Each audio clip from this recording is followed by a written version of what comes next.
Hey everyone, Adri here, your recovering English major co-host of Occupolitics. Did you know that Occupolitics has a twice a month patron-only podcast series called The Girl Who Lived? Twice a month, Helene and I talk about different Harry Potter characters and what the implications would be of that character being the opposite gender. And really, would it affect the narrative? Would it affect how we look at those characters? So we examine not only the biases of society, but also maybe our own and the implications that that raises for ourselves and how we understand ourselves, each other, society, and the text. So here's a sneak peek, a sample, if you will, of our latest episode of The Girl Who Lived, where we talked about a male Hermione. Hermes means cairn, which I don't know what that means, a pile of stones or boundary marker, but Hermes is more well known as the name of a Greek god who is associated with speed and good luck, and who served as a messenger to Zeus and the other gods.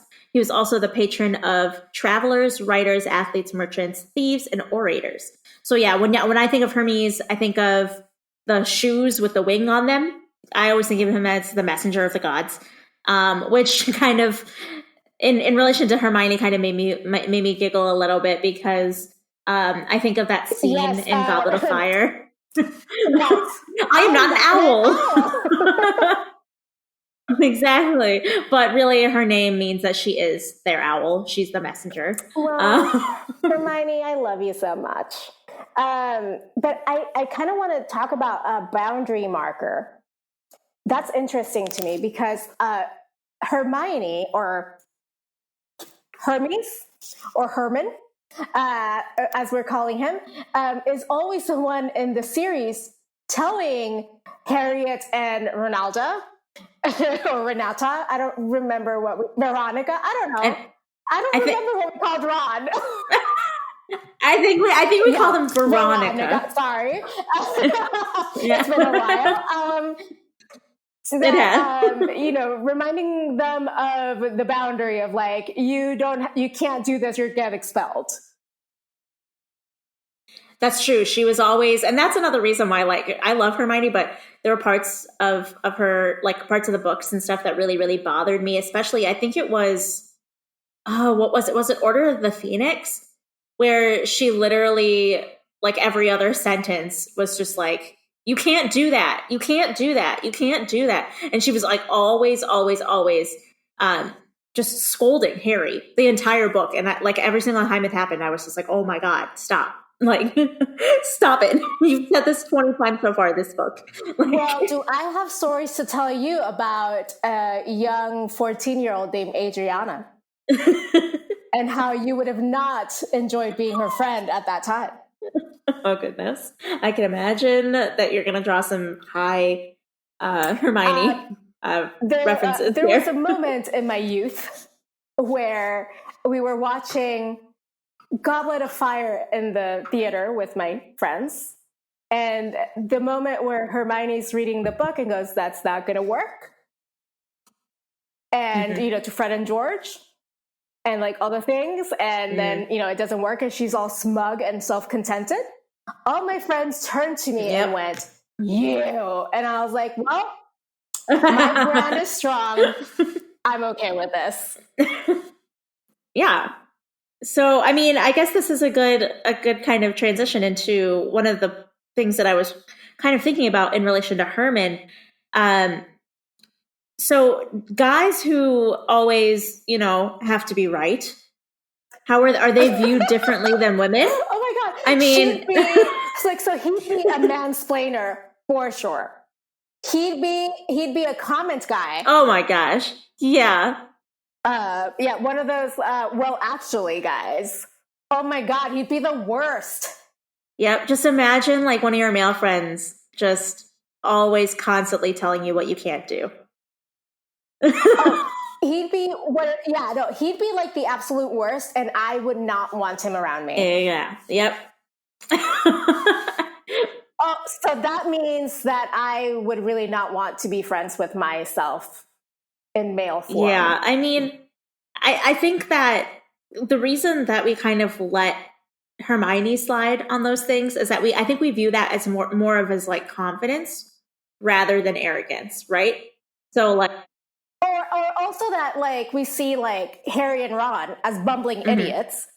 Not idiots. I'm sorry. Like we see Harry and Ron as like bumbling their way through life and like not giving a care in the world, and Hermione as the stabilizing force. Oh, 100%, yeah. And I think go ahead.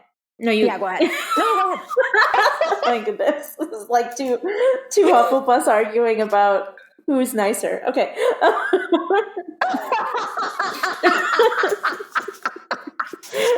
No, honestly, I forgot what I was going to say. So if you remember what you were going to say. By the way, my secondary house is Hufflepuff. So I forgot what I was going to say. So if you remember what you were going to say, you really should go first.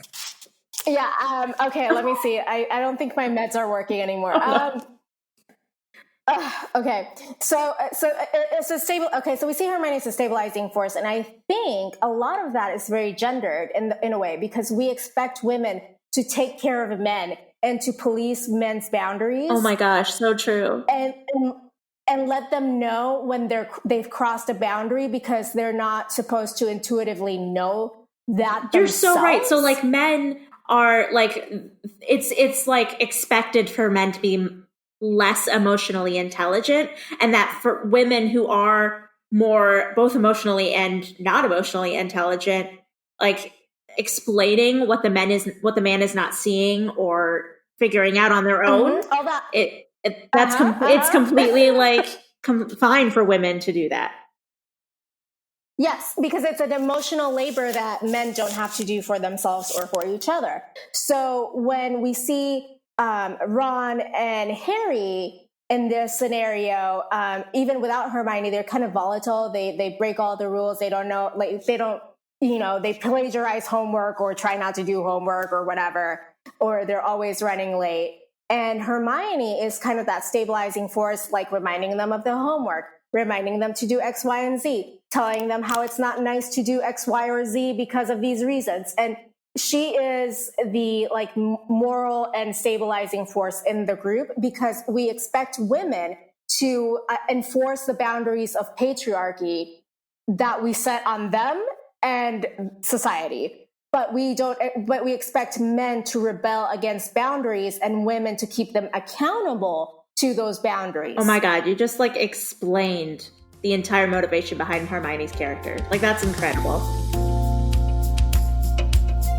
If you liked this snippet of a discussion that is much, much longer and very entertaining. We even talked about the controversial show How I Met Your Mother in there somewhere. You can become a patron by going to patreon.com/occupolitics. And for as little as $2 a month, you can get access to these twice a month patron-only podcast episodes, a webcomic series that is kind of funny, if we do say so ourselves, and talking about the hidden lives of administrative staff at Hogwarts, and much, much more. You can look us up again. That is at patreon.com/occupolitics. Our website is occupolitics.com. And we're on all the socials at Occupolitics. Until next Thursday, politics managed.